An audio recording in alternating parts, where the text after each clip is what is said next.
वसई विरार महापालिकेच्या घनकचरा ठेकेदाराच्या निष्काळजीपणामुळे शहरातील नागरिकांच्या आरोग्याला धोका निर्माण झालाय। कचरा संकलित करून जाणाऱ्या गाड्या कसलेही आवरण न टाकता उघड्या नेल्या जात असल्याने कचरा खाली पडून शहर अस्वच्छ होत आहे। याशिवाय सर्वत्र दुर्गंधी पसरून आरोग्याला धोका निर्माण होत आहे।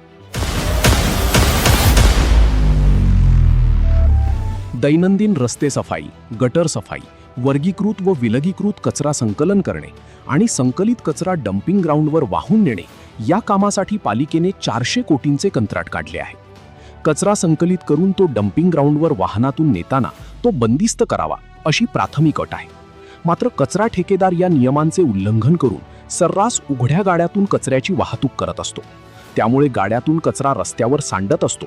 परिणामी शहर अस्वच्छ होते आणि रोगराई पसरते। साहेब, येणाऱ्या वाहनावरती कुठले ताडपत्री रस्ते, अगदी उघड्यावरती कचरा असतो, रस्त्यावर घाण पडते। लोकांच्या आरोग्याशी अक्षरशः महापालिकेचे ठेकेदार आणि अधिकारी, आरोग्य विभागाचे नागरिकांच्या आरोग्याची खेळत आहे। माझं नाव अतुल काकासाहेब मोठ। मुळात डंपिंग ग्राउंड साठीच्या घनकचरा वाहतूक करण्यासाठीच्या गाड्यात मुळात त्यांची पासिंग झालेली का ते बघा। त्यांचे इन्शुरन्स नाही, पासिंग नाही, व्हॅलिडिटी नाही। असं असताना देखील नियम मोडून जर त्या गाड्याकडे कचऱ्याची वाहतूक करतात तर मग प्रशासनाने त्यांच्यावर गुन्हे दाखल का नाही केले पाहिजे असा माझा प्रश्न आहे। मागणी काय? मागणी एकच असणार आहे, जे 9 ठेकेदार आहेत त्यांच्यावर गुन्हे दाखल करा की शासनाची फसवणूक करून पासिंग न करता गाड्या रस्त्यावर चालतात। आज एवढा मोठ्या प्रमाणात वाहतूक होत असताना कचरा रस्त्यावर पडतो, प्रशासन काय करतंय? माझा प्रशासनाला एकच इशारा असणार आहे की डंपिंग ग्राउंड इथून हटवा, अन्यथा लोकांचा उद्रेक तुम्हाला लवकरच दिसेल। दुर्गंधी पसरल्याने आरोग्याचा प्रश्न निर्माण होतो।